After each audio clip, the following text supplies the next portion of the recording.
வணக்கம். ஓம் நமச்சிவாய. இன்றைக்கி தான் ஏற்கனவே மார்னிங்கே ரொம்ப லேட் ஆகிடுச்சு. இருந்தாலும் மத்தியானத்துக்கு ஒரு 2 மணிக்குள்ளே சாப்பாடு கொடுத்துருந்தோம் இல்லையா, அதுக்காக பண்ணியாச்சு. ரொம்ப சிம்பிளான சாப்பாடு தான் இன்றைக்கி மோரில் தயிரில் என்ன பண்ணியிருக்குன்னா, இந்த பச்சை மிளகா, இஞ்சி இதெல்லாம் நசுக்கி போட்டு நல்ல ஒரு மோர் அடித்து வச்சுருக்கு. ஃபஸ்ட்டு மோர் அடித்து வச்சுருக்கு. என்னங்க ஃபஸ்ட்டு மோரை காட்டிட்டீங்க, என்ன தான் மெயின் டிஷ் பண்ணிங்க? மெயின் டிஷ்னு ஒன்றும் பெருசாக பண்ணலை. இன்றைக்கி நல்ல ஒரு மிளகு ரசம் வச்சுருக்கேன்.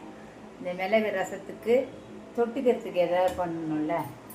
தொட்டுக்கிறதுக்கு என்ன பண்ணியிருக்கேன்னா, மிளகு ரசத்துக்கு பீன்ஸு நல்ல தேங்காய் துருவி கொட்டி பீன்ஸு காய் பொரியல் பண்ணியிருக்கேன்.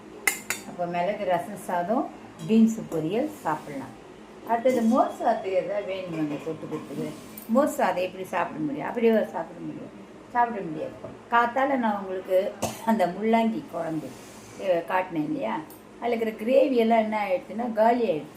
எல்லோரும் தோசைக்கு விட்டு சாப்பிட்டுட்டோம். அப்போது அந்த முள்ளங்கியில் இருக்கிற அந்த உருண்டைகள் பாருங்கள், அப்படியே ஹீட் பண்ணி தொக்கு மாதிரி பண்ணிட்டேன். இப்போ என்ன பண்ணோன்னா இதை பாருங்கள், அழகாக ஒரு உருண்டை.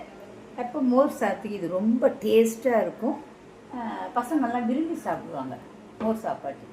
இது ரசம் சாப்பாட்டுக்கும் தொட்டுக்கலாம், இல்லைன்னா அப்படியே கூட சாதம் போட்டு கொஞ்சம் பசஞ்சு சாப்பிட்டுட்டு அப்புறம் ரசம் சாதம், மோர் சாதம் சாப்பிட்டுக்கலாம்.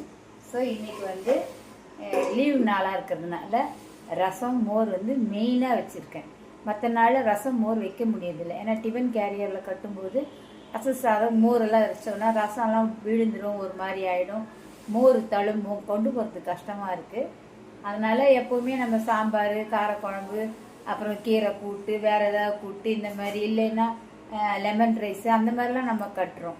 இன்றைக்கி வீட்டில் இருக்கிறதுனால நல்லா ரசம் சாதம், மோர் சாதம், பீன்ஸு காய் பொரியல். பீன்ஸ் பாருங்க இவ்வளோ நல்லா இருக்குது, தேங்காயெல்லாம் போட்டு துருவி பண்ணியிருக்கேன். ரொம்ப டேஸ்ட்டாக இருக்கும். ரசம் சாதத்துக்கு, மோர் சாதத்துக்கு எல்லாம் சாப்பிட்லாம். அப்புறம் முள்ளங்கி உருண்டையும் இருக்குது. எல்லாம் ரெடி ஆகிடுச்சு, வாங்க சாப்பிட்லாம்.